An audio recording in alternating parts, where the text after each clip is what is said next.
Hey guys, that's Maggie. Um, so I told you the other day that I was going to do an unboxing video of the welder, or an extended unboxing where we are going to try it out and stuff. And I said I was going to build a cart. So I went looking for the stuff to build a cart. I went to go get some filler rods and stuff like that, and I come across this at Home Depot, or not Home Depot, but Harbor Freight. So it was about $300 for this cabinet, this welder cabinet, and it's actually perfect. It fits perfect for the Primeweld units. So dimension-wise, it works really well. I've got to work out the cabling and stuff. I just put everything up on there.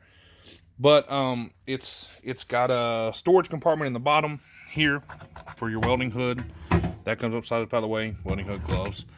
Just standard drawers. The top one's partitioned off for consumables.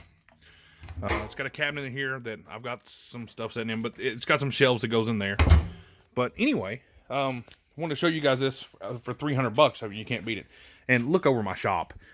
We just moved in here not too long ago. We started day before yesterday unpacking and laying stuff out. I had to put lights in, so that's why all the electrical stuff sitting around, because I've been putting the fluorescents in. So anyway, when we moved out of the other place, we came here, we stuck everything in here, and then we've slowly been trying to matriculate it from here up into the house. So it's a disaster.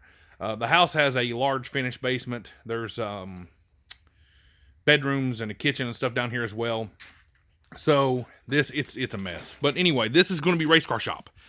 So there'll be a chassis jig over there, all that. Anyway, but we'll do some stuff on that later. But anyway, I want to show you the cart, because even though, you know, I don't have an affiliate link or anything to do with these guys, with Harbor Freight, but for $300, man, I can't build it for that, and it fits perfectly with the welder. It fits with the Cut 60, so I thought it might save you guys some time if you're buying these units. Run to Harbor Freight, pick it up. It is big and it is heavy, but it's perfect for me because it will fit right into the race car trailer. When we go on the road, you know, I can roll the whole cart in there. Both the welder and the plasma cutter will work on 110 volts. They're substantially less power there, but for doing something at the racetrack, you know, busted exhaust manifold, you know, busted header, some charge pipes, anything like that, you know, I can hook this to a generator, fire it up, or hook it to a track power if they have power available, and roll this right in and roll it out. And I've got everything that has to do with my welding all in one spot. And when I add a MIG, at some point in the future, I probably will, or I may upgrade from this TIG to like a, I don't know, Rebel 205 or a Miller 220, something like that. Something that's multi-process AC/DC TIG plus MIG.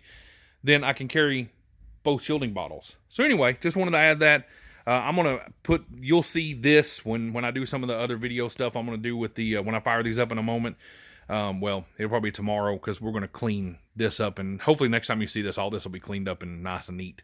So anyway, just wanted to show that to you. Have a great day. Enjoy your weekend. Bye.